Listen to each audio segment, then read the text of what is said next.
Welcome to Ageless by Rescu. This podcast is devoted to exploring the science of rejuvenation, uncovering the most trusted experts, the must-have products, innovations, and technology in the field of vitality, aesthetics, new beauty, and cosmetic enhancement.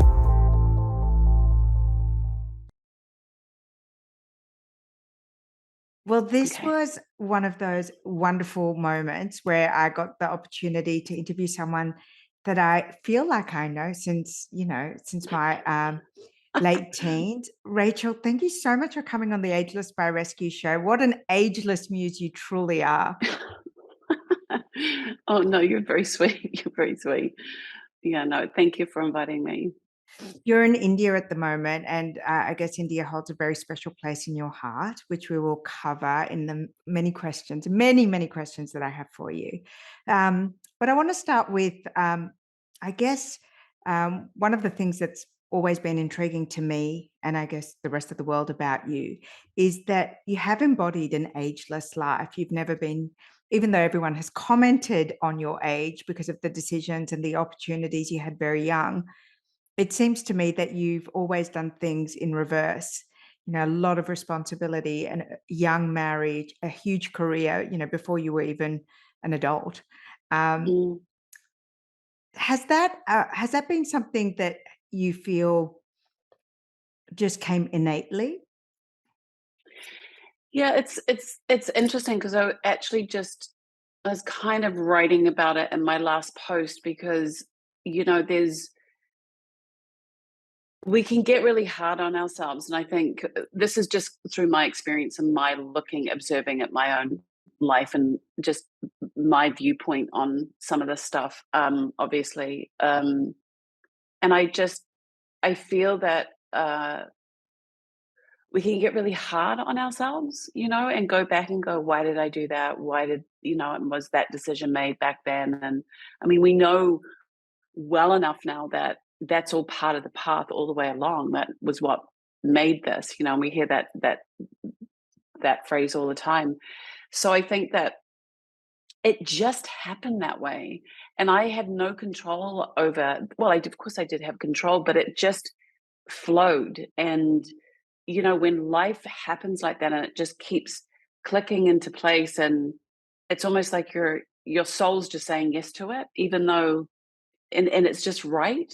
You just keep going, and there is no necessary thought to really overanalyze. The body and the soul The and the mind is just trajectory, all yeah. in this flow. So there's no need to sit there and think about it and analyze, and is this good for me? Because I sometimes feel like I went through that stage where you start overanalyzing things and then you start getting in your own way and stuck. Um, but at that time in my life, everything just happened, and there was resistance. There definitely was a resistance, Resistance from especially you being or that. resistance from the people No, around you? well, I had trained to be like I was a dancer. Like I was training to be a ballerina, and that's what my heart was set on. I was kind of I wanted to be a veterinarian because I loved animals. And then, all of a sudden I get, seen on the beach, and the next thing I know, I'm, taking photos and then going to Australia and then going, oh no, I don't want to be doing this. And I want to go back to New Zealand. I just want a normal life, and then yet again, another opportunity came and another opportunity came.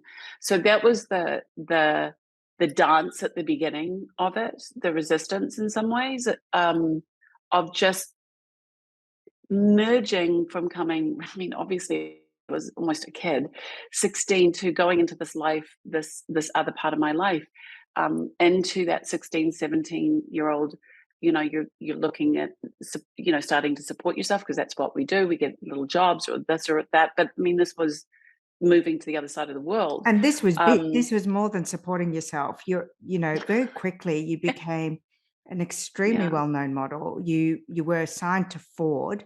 You were mentored Mm. by Eileen Ford, and I think you had your first cover before you were 21.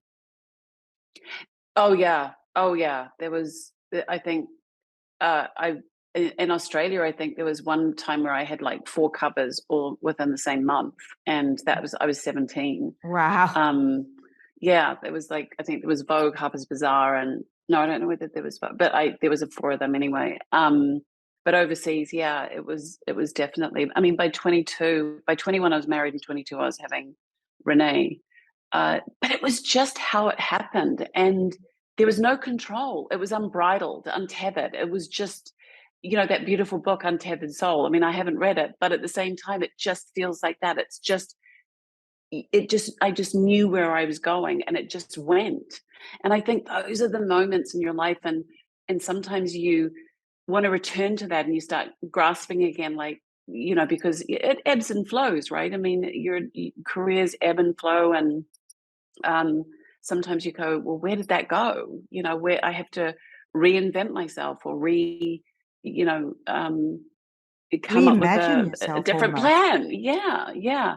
But it was an extraordinary time, and it was just the way it was. And it definitely, when you always look back at your life, you definitely, where you were when you look back at, you were 16, 5, 4, when you were born, who you were born to, all the rest of it, it all makes sense. It's all the crazy matrix of that soul, of like what that dharma is, what that purpose is within us. And it all just clicks together. But sometimes we just veer off to a pretty murky path, or a not clipped back path where it hasn't been well manicured to find, but you kind of find your way through. But it was amazing, and I would never have it any other way. And as far as like picking it to pieces and going, oh my God, so young, and on a TV, on magazines, and you're 16, and these clothes are really for people who are much older. Like, I don't want to get into that thought process, because Yeah. it was just the way it was. It was relative to the time. And to overanalyze and pick through decades of what that decade was, to me, is pointless. It was what it was. And I was really lucky. I never took it seriously, to be honest. I always thought there was always going to be an end to it. Um, When Hence, here you we are 30 married years at later or something. 21, which is, I guess that was the thing that, you know, e- everyone had an opinion on. Um, you were already very well established in your career, and somebody, an adult in your own right. And yet, of course, marrying Rod Stewart, who had such an international name and persona, it's it's still, even now, it's 2022, people will say, wow, there's such a power dynamic. But I think it's really interesting, because in my experience personally, and also with people that I've seen around me, there is a power that comes with beauty and with youth, and almost and you can't underestimate that. And when I think we're about 4 years age difference, Interesting, you and yeah. I. And I remember, when you married Rod Stewart, I would have been like 17, and that seemed like, wow, that's a big age difference. But I've dated men much older than me, and I've dated men much younger than me. And what I've realized is that every age, every stage has its own power dynamic, and it's rarely one-sided. And Mm, I guess the longevity of your marriage, and the fact that you had 2 great children, and you're still, as I understand, um, friends and in each other's lives, is testimony mm, to the fact that sometimes it's absolutely nothing to do with the number. It is 2 souls meeting at a time when they were meant to, and it yeah, is what it is. yeah. No, absolutely. By the way, if I break out in a sweat, it's because I'm definitely in that perimenopause stage. So everybody at home, I do not have a fever. It's just my body's just going through changes. It's actually the only thing I have, thank God. But I think that it is. It's just, you don't plan something, and I mean, look, some people do, some people don't. For me, it was just like this. It was how we met. Who it was just a force that came together, and we were together. I mean, it was beautiful, and we were together, 9 years. We had 2 incredible children. a really well, I mean, one of the most important people in my life was obviously Rod, because we've got two beautiful children, and it was so much fun. We were a tight family on the road, and we, had dinners with the band and the crew and everybody. It was like this amazing family, and yeah, we were just again, it's just not that overthinking, because I think definitely right now there's so much overthinking. It's so much analyzing. Well, I think that because Oh, of social this, that. media. Yeah, Yeah, the social exactly. media, And it's everyone's just lives are so much it more takes the fun visible. out. Yes. But it takes these spontaneous moments in some ways because you said it, you spend half the time scrolling through things and analyzing and digging deep into someone else's, you hear these things, but it was definitely two souls coming together and absolutely just we had an amazing time. There was just this at that point in in your age, you still have this beautiful innocence in you that The is naivety. trusting. Yeah, and you just go for it, and I think even with me now, I still resonate deeply with that in a mature way, obviously, not in a weird way. With that 16-year-old, I always keep her in my heart because that's where the spontaneousness is. That is where the youthfulness is. That is where the unbridled, wild side, rebellious side, the outspoken side comes from. And that to me is like just embracing that and not, being too serious about life, about And of course, it making. saps that, that nectar of youth. And every Yeah. expert that I've had, it's really interesting. I've had neuroscientists on the show. I've had surgeons on the show. I've had models on the show. I've had uh, all sorts of different people talking about different aspects of being ageless. And all of the science, actually, apart from, the intuitive knowing from deeper cultures and older cultures, says the playfulness and being able to tune in to that spontaneity within is actually the elixir of youth. So, there are lots of things you can do. You can take cold showers, you can take supplements, you can put on skin creams, but actually the nectar of youth is here and in here. So I And think it's yeah, really yeah, interesting. Yeah. yeah. And as soon as you come from that heart place and you look at that person like you're looking at yourself, or you see that you put that smile, as soon as someone puts a smile on their face, they become ageless to me. As soon as you smile, and as much as we're all sultry looking around trying to be sexy and have pouty lips and all that kind of stuff, it just does, it's pretty. It's a great pick, but when you engage with life and your expressions and like you have this, you're coming from this heart place because I mean, when you look at that energetic and that electromagnetic field response, I mean, there's an enormous amount of that, which I'm sure you've spoken to Well, with the it's science. I funny. mean, One of the things that there's I connect with you is my father had me do TM meditation when I was 17, and he practiced Ayurveda. And my mum most mm, certainly does not, but dad has and does. And wow. it was a really interesting thing because my dad is a scientist, and one of the first things he wanted my brother and I to learn was transcendental meditation. And my Mm, daughter, earlier this year, when she was still 11, I took her to be taught Vedic meditation. And mm, again, you talk about the heart-centered vitality and the head-centered vitality and the science of longevity and health and beauty. And you know better than certainly most people the power of tuning in. And mm. you've done a lot. Before we get on to your kind of yogic and meditation journey, one of your favorite things that you've ever done, apart from being a beautiful model, and you were always, your smile was your signature. um, there was always this boundless energy, and and healthy vitality about you. But one of my favorite things that you've ever done was your series of For beauty. yes.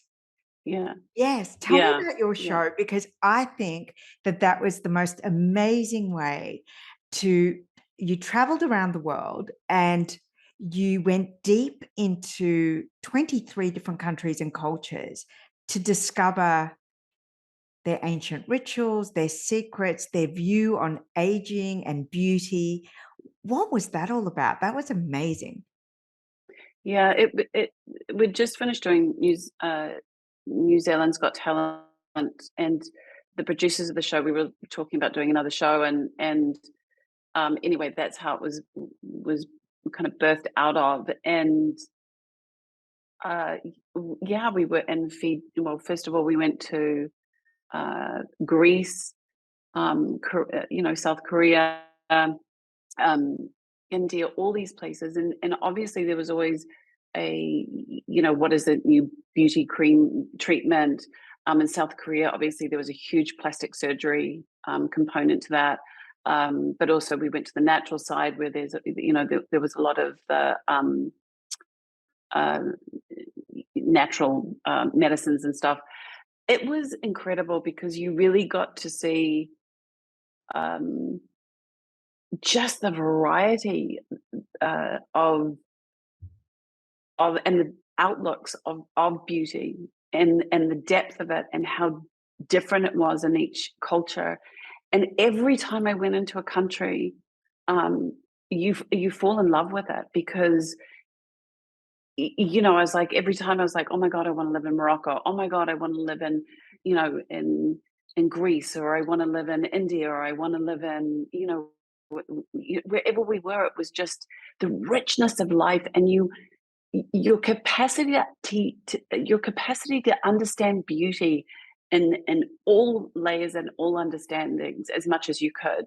Um, Whether it was, these older people dancing on full moons, in Greece, and having this wine that had actually a high alcohol content, their longevity. One of the blue zones we were, and we didn't actually go to the blue zone community, but we were on the island at the blue zone in Ikaria. Uh, but it was deep because, I mean, sometimes it would be about a fruit. Next thing it would be about a young girl who wanted plastic surgery in a country, or the next thing it would be about the spiritual aspect of it. So there was we're trying to harness something that is everyone's birthright is to express themselves, and we're trying to harness this whole energetic expression, and trying to keep it into these containers of analyzing. And yet all the soul wants to do, and what we want to do, is just go and express ourselves. So this was just such a beautiful way to show that there's no one way. There's just so many, as we all Was there know. a universal theme, though, in your travels? Because you visited 23 countries, and the variety of attitudes, as you said, treatments, trends, was so broad. But was there, at the end of filming, was All there of a it, yeah. universal theme that you went, yes, as a woman, as a former model who I guess was the image of beauty, and you've Mm. sold beauty, was there something that you just went, there is a universal theme here, and that is what needs to be bottled? Overall, it would be moderation in everything. It's the natural food, and enjoying. You go to France, or you go to where you have the French diet. The next thing you're eating in that show at that time, we were eating steak and chips. Like, how do they stay thin? So it really, that's what I mean by it was unharnessed. One minute you'd be like, oh yeah, it's all about natural. The next thing you're in France, and you're going, how does this work? Where everybody's super skinny, you get there's a lot of steak and chips, and there's wine, like the French diet. So I think it really was about nature. What it was the biggest part of this, I think, because it was, sometimes it's all about this one diet, or we get we get hooked on a certain, this is the fruit that's in, or there's turmeric, or there's this and that, and it's all about like having massive amounts of turmeric. But I mean, the beautiful part, as you wouldn't know by from your dad, is like it was all, it's all done with moderation. And with nature, I think when you tune into that, because when you look at even the Ayurvedic way, or in Chinese medicine, you're looking at those elements, you're looking at those, what we have externally, with earth, water, fire, we have within us. So when we tune into that, our body becomes a lot happier and more receptive. And so I really found the natural products as well as nature, understanding. Obviously, there was the meditation aspect that was really amazing as well. So I would have to say nature was a huge component with that. The fruits and the vegetables that I came across, the argan oil that we obviously had in Morocco, which is now everybody kind of, we all know about argan oil. The turmerics, and there were so many different Did you things that change I your ate. lifestyle as a result of, recording those Yeah, episodes? Did you make big changes to your beauty routine? And can you share with us some of the things that you do now? yeah. I mean, at that time, it was argan oil, obviously, in my hair. I would actually leave it by the stove, because there's another particular, not the hair one, but there's another argan oil that you can actually use as well. But I would use the argan oil, obviously, in my hair. As far as it was all about food. It's all about what you eat. So what do you eat? And I mean, I pretty much mostly eat a lot of fruits and vegetables. I actually just came off a panchakarma, which was super interesting, pretty serious one. And that was incredible. Talk about grounding. I mean, everybody says touch the trees and the leaves and all the rest of it, but that going through an Ayurvedic treatment, panchakarma, that really grounds you down into this kind of place where you can really, it just grounds you. Can you tell It us about the really, really grounds you. treatments and the process of that? That that process was it was 21 days. It wasn't on the side of a beach having loads of fruit and fruits on a platter and all the rest of it. It was pretty serious. And Um, I had one particular treatment for 1 week, another for another week, and then obviously the final week kind of starts integrating you. But it was, I mean, it's so individual, and that's why I won't get into it, because then people will be like, "Oh, then I have to drink this," and then, and with Ayurvedic, there's doshas that we are, and some of them are imbalanced, and there was two doshas obviously that were imbalanced with me, and I'm not going to mention those because again, people will take a bit of this and they'll start doing it, and that might not be good for their dosha. So I'm not going to get into that. But I mean, there was the way that it was done was very, very individual for your dosha, because obviously you have kapha, pitta, vata, Butter. the one that most of us are probably vata, because we're just so that oh my god, I need to be here, I need to be there, oh I've got to do this, I've got to do that, I've got to keep moving, I've got A to. sense of So when urgency. I yeah, and so that, and I think that what I mean by grounded is when that calms down, it's like shoo, and then you have this capacity to actually listen, see, absorb, speak from a place of not confusion or franticness. That's what I mean grounded, not I'm going to touch a tree or stand up, which is important too. I'm not undermining that. But that's what I mean when someone says grounded, I really, really, really learned the idea of what grounded is at that time. So that was really important.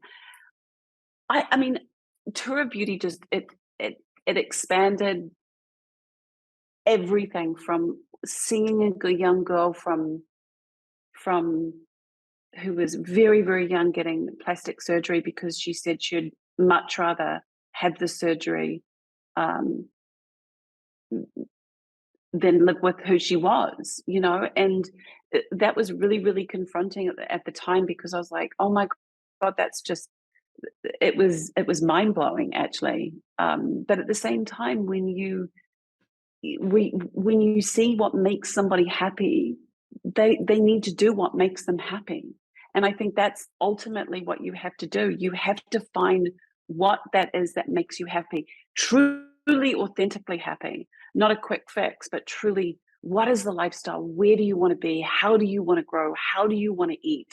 Is that how um, you parent your daughter, who is also, I guess, following mm, in your footsteps as in a modeling career? Is that the message that you go back to her with, is like, know yourself, who do you want to be, how do you want to be? yeah, and that changes all the time, and being fluid in that way. But you know, absolutely, this whole authenticity uh, uh, phase that's going on is really. I mean, how many years ago? 2017, when my mum passed away.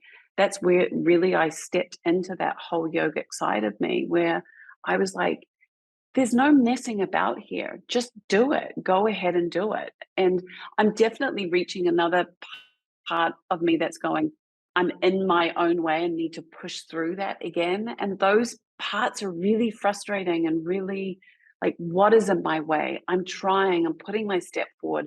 How am I going to push through that? And sometimes it's just you've got to stay where you are, and you just need to keep working on whatever that is that's going to push that through.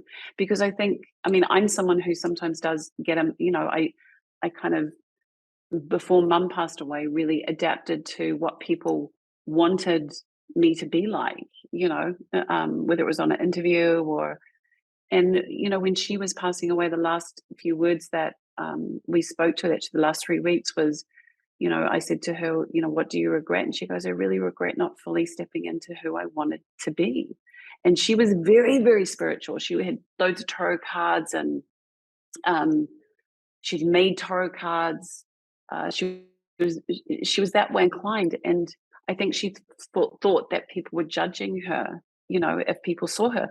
The hilarious part is of this, everyone knew that that was her, but she didn't realize.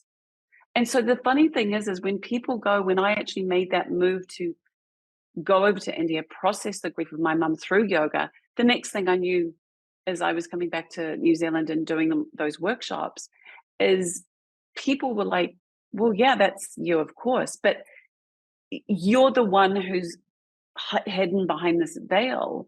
But when you have that self realization, basically liberation of your own self, of not hiding, but everyone can actually see who you are. Do And you they know what can I mean? connect Like, better to you, it's right? obvious. Yeah.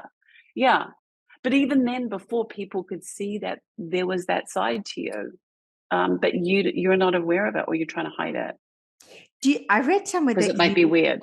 no, it doesn't make you weird at all. It makes you extremely human. And the again, coming back to this whole idea that you did so many kind of mature, wise things early on. You had a career as a teenager, an international career.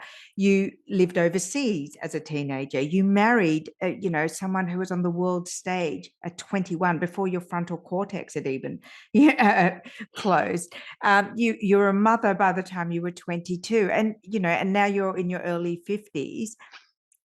You've learned, and now you're ready for a second act or a third act or whatever you want to call it, but with that confidence of, oh, I'm just going to be who I was always meant to be. Yeah. And Oh I God. can I mean, I how can many? relate to that, and I think a lot of Yeah. people, Yeah. that's why they feel that they can connect to you. You're still modeling, and you're still representing brands. I know that you're working with a beautiful brand called Asana. Asana, and Yeah. which is a natural brand, an organic brand. Um, eh, Tell me about your beauty rituals, because I guess in your lifetime as a model, and being, in film and on shows, you would have garnered every kind of beauty tip under the sun. But I'd love to know, if you're happy to share, what your beauty rituals are now. What are the non-negotiable beauty rituals that you follow now? I I keep it pretty simple. Usually, obviously, just washing my face in the morning, and then, I mean, I do use the oils because I have pretty dry skin. Uh, so, um, yeah, I keep it pretty. I love baths. I love being in the water. I love baths. Those are non-negotiables. I get sometimes I'll just sit in the bottom of the shower just because I like just sitting in the water. Um, but I mean, I do keep it really simple.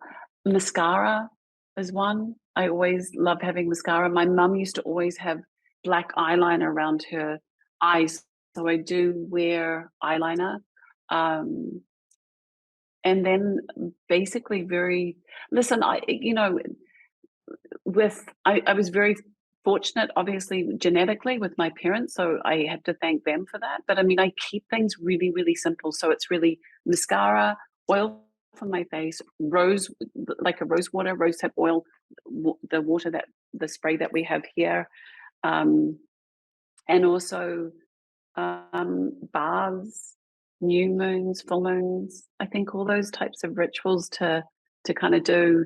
Um, Yeah, are special, but I mean, as far as beauty goes, I keep it really simple. Have you had any Eyebrows, my aesthetic? eyebrows, I always dye my eyebrows. Well, they were signature. Your hair and your eyebrows and the big blue eyes I were don't know about that. definitely signature. Have you had any of the Um, aesthetic procedures? Have you tried injectables? Have you tried, yeah, lasers or any of that? And do you like them? no, when we're into beauty, we did Botox. I mean, sometimes I'll do that. I mean, I haven't got anything right now, but I mean, I think that those are there, and like if you want to experiment with them, do sometimes you do feel that, um, especially when you start feeling the neck go around your in your 50s. Um, the mouth is also a sign, um, of course. So when that time comes for me to make that decision, and it becomes a you're self-conscious in front of somebody. Um, but then all I do is I want to observe, am I doing it because of what they're looking at? Or am I doing it because it's going to make me feel more comfortable? So it's really, I want to relate it back to, is it going to give me this confidence? Is it going to make me happier? Not, um, is it, am I going to be more attractive? It's an external thing. I want it to be an internal decision more so. And how Do you about know what I mean? I absolutely know what you mean. And I think it's interesting because again, you did life kind of in reverse. You did all of those things, that Yeah. modeling is and being the face of a brand or and having such a public persona so early on. And now it seems that you've come to the center of you and the first check-in point is with you, which I think is really it's the gift of wisdom, right? Um, Mm. in terms of like longevity and health span, again, maybe from what you've learned from your modeling career or what you've learned from from doing the tour of beauty show, do you do any of the biohacking rituals that are specific to any cultures? Having lived in India, are there you mentioned baths, but do you do any kind of specific rituals for your So body?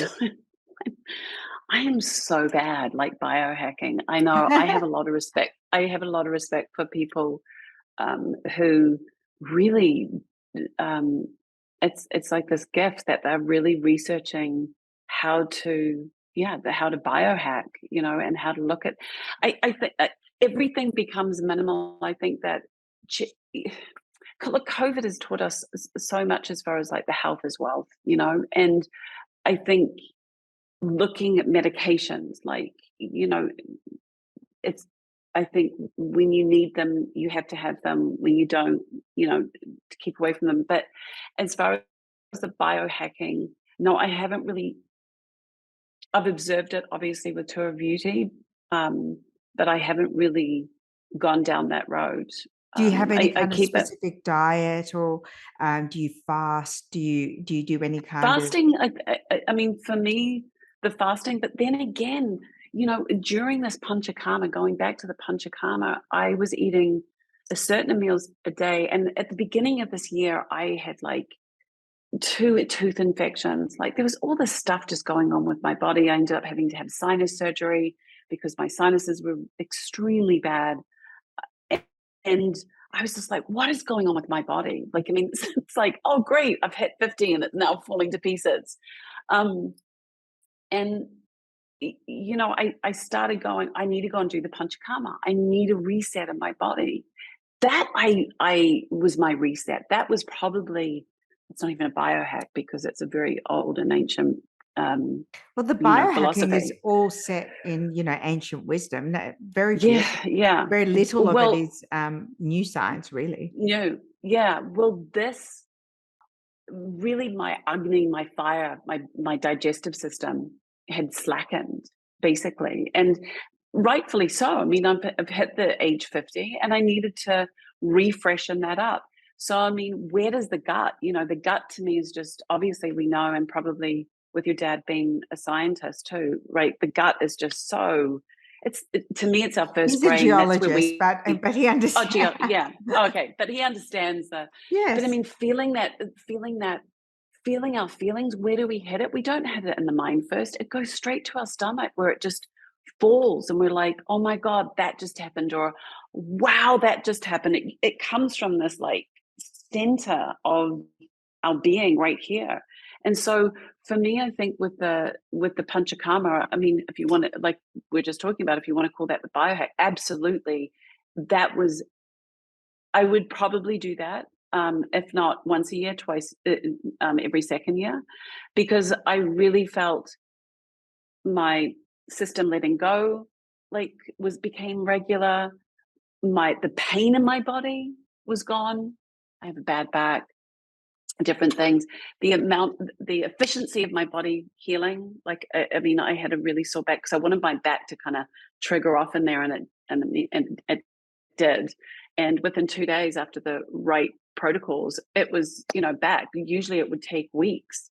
So for me, the panchakarma done in the way that I had done it, which was very, very traditionally, um, was just incredible to watch, because there was also this element of trust. How do I trust this? Hang on, I've been used to another type of medicine. But the beauty of that with the Ayurvedic, they both do work together, because you look, sometimes you need stuff, and you need to go to a medical doctor. But at the same time, there is this integration with the right, obviously with the right doctors and the right people knowing, because I mean, plants are very, food and all the rest of it, it's very important to, especially with doctors and medicine, you need to be transparent with what you're doing, obviously. Do you take But I supplements, just, Rachel? nope. No supplements. Vitamin D because of COVID, that's probably about it. No, it's probably not the best idea, I know, but no, I don't. I I love mean, it. I mean, like, you're very pared back. I'm the exact opposite. I do absolutely everything. I do absolutely everything. I know. I Absolutely mean, everything. look, sometimes I get on a thing where I'm like, okay, I need more vitamin C or more B12, because I mean, B12 is Oh yeah, obviously I really, really inject good. But myself with B12. oh, you do? Yeah, I do. Wow. Yeah, it's a big But needle. I have to say that I went from having only 2 meals a day to my digestive system sparked off. I ended up losing like 15 pounds, and that I didn't go in there to lose weight, but it fired up that digestive, and God, it feels good when your digestive system is fired up and that agni is burning in there. The fire's going, you feel more energetic, there's more clarity in your decisions, there's more clarity in the way your body's working. So as we've seen and what we've heard 1,000 times, gut health, oh my God, clarity in the brain. Yes, Because I that mean, brain this fog. this thing this thing does not control, like, our heart, our decisions, the clarity in how we move, our actions, the wisdom that we have in our body, the intentions, all of this is so important. But this through meditation, this is what we control these thoughts, right? We're not our brain. we're this whole mechanism that works in this beautiful unity. We're all these elements that kind of all come together and in this beautiful skin and bones, and we express ourselves. So I think there's just so many, there's not one thing. And I think that's what we're trying to find, is that one elixir. There isn't. It's this dance. And so enjoy it. Like, you try things, enjoy things. But I would say the one potent thing that I've learned this year is definitely a really strong digestive system I'm going to wrap it for up because I me. know that you've got back-to-back meetings today, but Yeah. I wanted to ask you something, from all the people that you've met through your show, through your modeling days, through your marriage. I'm sure you met an incredible number of people throughout your lifestyle. Was there, outside of your family, anyone that just really resonated with you when you were younger and you went, I hope to be as good as him or her in this or that field? Was there a muse that kind of captivated you or captivates you now? Is it terrible that I would say no? No, Like, it not at all. changes daily. Yeah. I honestly, it could be a person in the street that does that for me. Like, that just, it becomes inspiring to me. It's not, it, it never is anyone well known. I would have to say that it's usually an aha moment that happens either in a day or a month or during that year, that just really, it's that moment of grace where they just bring tears to your eyes because their whole being is just beautiful, and or what they've just done has just been so touching. And that it mostly is the kindness to somebody that inspires me. It's nothing, it's nothing related to financial, and we all need financial, stability. But the kindness act, kindness, someone that's what inspires me, is kindness. It was so lovely to meet you. I have like a million other questions for you. And I I really know, I do. feel like we've literally gone, like, we've thrown like confetti up, and we've got, like, we've jumped, and I also feel like I've been like, you're like, oh my God, and then there's this and then there's that. But But that's how I'll leave it women to your talk, isn't trusting it? editing. That's how women Yes. talk. Absolutely. Yes. But I really want to thank you so much. And, Thank you. I've tried one thing that you do. I've tried the Asano rosehip oil, which I really love. So that's my closest connection with Yeah. being in your universe. And I loved it. So, and I do Ayurveda. So two things that we Wow. have in common. Don't you just love it, the Ayurveda? I I find it hard to integrate into my Uh, normal I life, but I think, totally agree. Yeah.